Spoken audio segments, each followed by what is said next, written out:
Hello everyone, welcome to nut পরিবার। আশা করি তোমরা সকলে ভালো আছো, আমিও ভালো আছি। দেখে নাও আজ আমি কোন রেসিপি তোমাদের সাথে শেয়ার করছি।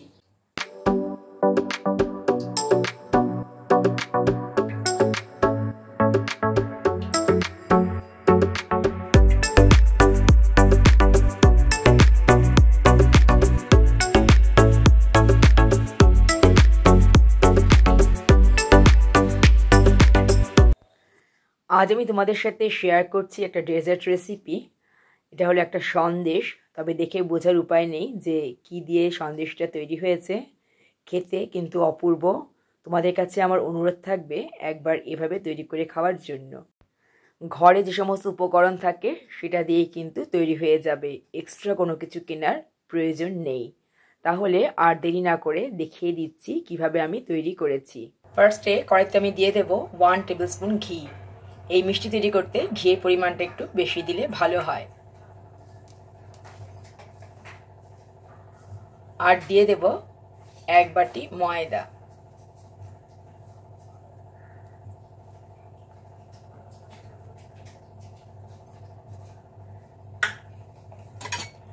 খুব ভালো করে ঘিয়ে দিয়ে ময়দাটা ভেজে নেব। গ্যাসের ফ্লেম থাকবে মিডিয়াম টু লোতে। এখন আমি তোমাদেরকে দেখাচ্ছি 3 থেকে 4 মিনিট পরে। দেখতেই পাচ্ছ ময়দার রংটা কিন্তু অনেকটাই চেঞ্জ হয়ে গেছে, তবে আরও একটু লাল করে ভাজবে। ময়দার যদি কাঁচা গন্ধটা থাকে তাহলে কিন্তু খেতে একদমই ভালো লাগবে না, তাই আরও 4 থেকে 5 মিনিট কন্টিনিউ লো ফ্লেমে নাড়তে থাকবে।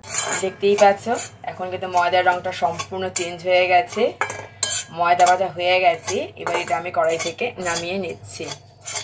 ময়দা ভেজে তুলে নেবার পরে আমি কড়াইতে দিয়ে দিলাম 2 কাপ দুধ। প্রথমে 1 কাপ দিলাম, এবার আরও 1 কাপ দিয়ে দেব। 1 মিনিট মতো দুধটা গরম হয়ে যাবার পরে আমি এর মধ্যে দিয়ে দিচ্ছি গুঁড়ো দুধ। দুধটা যদি খুব বেশি গরম হয়ে যায় তাহলে দলা পাকিয়ে যেতে পারে, তাই হালকা যখন গরম থাকবে তখন গুঁড়ো দুধটা দিয়ে দেবে। এতে দুধটা দেখো, দেখতে পাচ্ছ সাথে সাথে কিন্তু মিলিয়ে যাবে। খুব গরম অবস্থায় কিন্তু গুঁড়ো দুধ দেবে না, তাহলে কিন্তু গুঁড়ো দুধটা ডেলা পাকিয়ে যাবে। দুধটা আমি ঘন করে নেব, মিডিয়াম টু লো ফ্লেমে অনবরত নাড়তে থাকবো। গুঁড়ো দুধ দেওয়াটা কিন্তু সম্পূর্ণ অপশনাল, ইচ্ছে করলে তোমরা দিতে পারো, নাও দিতে পারো। তবে গুঁড়ো দুধ দিলে মিষ্টিটা কিন্তু খেতে অনেক বেশি ভালো লাগবে। আর যেহেতু গুঁড়ো দুধ দিয়েছি সেহেতু কিন্তু দেখবে যে দুধটা কিন্তু অনেক তাড়াতাড়ি ঘন হয়ে যাবে। প্রায় 10 মিনিট ধরে কিন্তু দুধটা অনবরত নাড়তে হবে, যতক্ষণ পর্যন্ত না এটা ক্ষীরের মতন হচ্ছে। দুধটা কিন্তু অনেকটাই ঘন হয়ে এসছে। এবার আমি এর মধ্যে দিয়ে দেব এলাচ। ইচ্ছে করলে তোমরা এলাচের গুঁড়ো দিতে পারো, আমি এলাচের খোসাটা দিলাম না, শুধুমাত্র কয়েকটা এলাচ দানা দিয়ে দিলাম। তাহলে খেতে কিন্তু বেশ ভালো লাগবে, ফ্লেভারটা খুব ভালো হবে। আর দিয়ে দেব চিনি। চিনিটা দেবে তোমরা নিজেদের টেস্ট অনুযায়ী। খুব ভালো করে মিক্সড আপ করে নেব।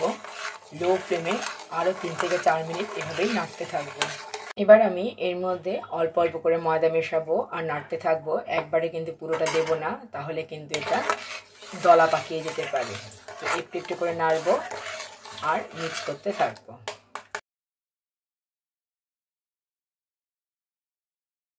এই পর্যায়ে গ্যাসের ফ্লেম কিন্তু একদম লোতে থাকবে আর খুব ভালো করে নাড়তে হবে যেন কড়াইয়ের নিচে লেগে না ধরে। কড়াই থেকে সম্পূর্ণ উঠে যাচ্ছে, তার মানে কিন্তু ময়দাটা পাকানো সম্পূর্ণ কমপ্লিট। এবার এর মধ্যে দিয়ে দেব আরও 1 টেবিল স্পুন ঘি, তাহলে খেতে কিন্তু বেশ ভালো লাগবে। ঘি দিয়ে আবার খুব ভালোভাবে মিক্সড আপ করে নেব। ঘি দিলেই বেশি ভালো লাগবে, তার কারণ কি বলতো, যেহেতু ময়দা, তো সন্দেশটা খেতে অতটা ভালো লাগবে না যদি ঘিটা একটু বেশি করে ইউজ না করো। একটা প্লাস্টিকের বক্স নিয়ে নিয়েছি, এর মধ্যে দিয়ে দিয়েছি ঘি। ঘিটা আমি খুব ভালো করে মেখে নেব, তাহলে যখন সন্দেশটা ডিমোল্ড করব তখন কিন্তু কোনো রকম অসুবিধে হবে না। মিশ্রণটা এবার আমি দিয়ে দিচ্ছি বক্সের মধ্যে। এখনও কিন্তু অনেকটা গরম রয়েছে, তবে হাত দিয়ে ধরা যাচ্ছে। এবার খুব ভালো করে স্মুথ করে নিতে হবে, তা না হলে কিন্তু উপরের দিকটা ভালো লাগবে না দেখতে। তো ভালো করে সমান করে দেব যাতে দেখতে ভালো হয়। খুব ভালো করে উপর দিকটা প্লেন করা হয়ে গেছে, স্মুথ হয়ে গেছে। এবার আমি এর মধ্যে দিয়ে দিচ্ছি আমন্ড কুচি। আমি আমন্ডস কুচি দিলাম, ইচ্ছে করলে তোমরা তোমাদের পছন্দ অনুযায়ী ড্রাই ফ্রুটস দিয়ে গার্নিশ করতে পারো।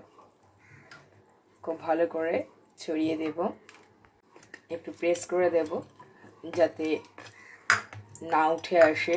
খুব ভালো করে আমন্ডস কুচিগুলো এর মধ্যে চেপে দিয়েছি যাতে না উঠে আসে যখন ডিমল্ট করব। এবার আমি এটা ঢেকে ফ্রিজে রেখে দেব 30 মিনিটের মতো। এটা না রাখলেও হয়, বাইরে রাখলেও হয়, যেহেতু এখন শীতের দিন, তবে গরমের দিনে একটু ফ্রিজে রাখলে ভালো হয়। 30 মিনিট পরে আমি তোমাদেরকে দেখাচ্ছি। 30 মিনিট পরে আমি ফ্রিজে থেকে বের করে নিয়ে এসেছি। এবার ঢাকনাটা খুলে তোমাদেরকে দেখাচ্ছি। দেখতেই পাচ্ছ এরকম হয়েছে।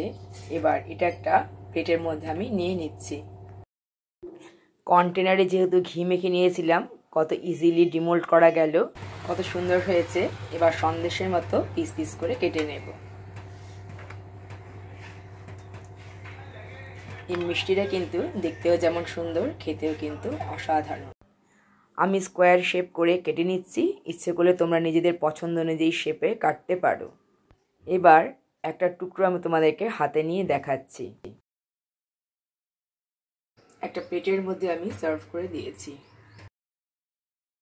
ভিডিওটা প্রথম থেকে শেষ পর্যন্ত দেখার জন্য অসংখ্য ধন্যবাদ। আশা করি আজকের ভিডিওটা সকলেরই ভালো লেগেছে। তাহলে আজ এই পর্যন্তই, দেখা হবে তোমাদের সাথে আবার নেক্সট ভিডিওতে। ততক্ষণ পর্যন্ত তোমরা সকলে ভালো থেকো। টাটা।